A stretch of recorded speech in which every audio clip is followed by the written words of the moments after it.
गुजरात के मुंद्रा पोर्ट पर 15,000 करोड़ रुपए मूल्य की 3,000 किलो हेरोइन के पकड़े जाने के बाद से हड़कंप सा मचा हुआ है।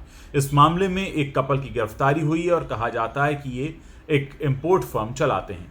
अब अडानी ग्रुप की तरफ से भी एक स्टेटमेंट आया है जिसमें उन्होंने साफ तौर से ये कहा है कि हम पोर्ट को चलाने का काम करते हैं, पोर्ट की देखरेख करते हैं, लेकिन कंटेनर्स में क्या आता है इसको चेक करने की हमारी जिम्मेदारी नहीं है, ये काम सरकारी एजेंसीज का है।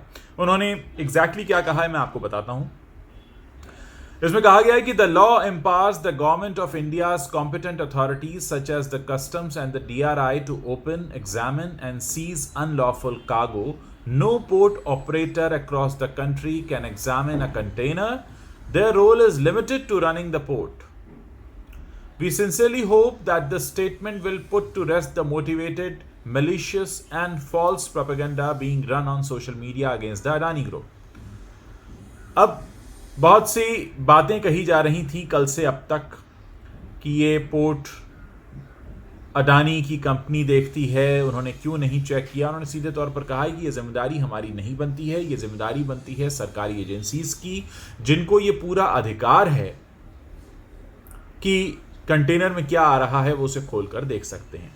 अब इस हेरोइन के पकड़े जाने के बाद, जो कि अपने आप में एक बहुत बड़ी मात्रा है, DRI ने अहमदाबाद, दिल्ली, चेन्नई, गांधीधाम और मांडवी में बहुत सारी धरपकड़ की है, बहुत सारे लोगों को पूछा है, तलाशी ली है और 2 लोग अब तक इस मामले में गिरफ्तार हुए हैं। ये जो इंपोर्टर फर्म है, जो कपल अरेस्ट हुआ है, ये आशी ट्रेडिंग कंपनी बताई जाती है और ऐसा कहा जा रहा है कि M सुधाकर और उनकी पत्नी G दुर्गा पूर्ण वैशाली ये चलाते थे। इन्हें DRI ने चेन्नई से गिरफ्तार किया है और अब इन्हें भुज लेकर आया गया है, कच्छ के भुज में, और अब इस कपल को स्पेशल कोर्ट में पेश किया गया है, जहां से इनको 10 दिन की कस्टडी दी गई है DRI को।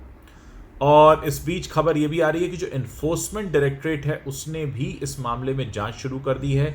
जाहिर तौर पर इतनी बड़ी मात्रा में अगर हेरोइन पकड़ी गई है तो ये 15,000 करोड़ रुपया कहां से अरेंज किया गया था, कौन लोग इसमें शामिल हैं और किस तरीके का ये रैकेट पूरे देश भर से चल रहा है, इसकी जांच होनी है।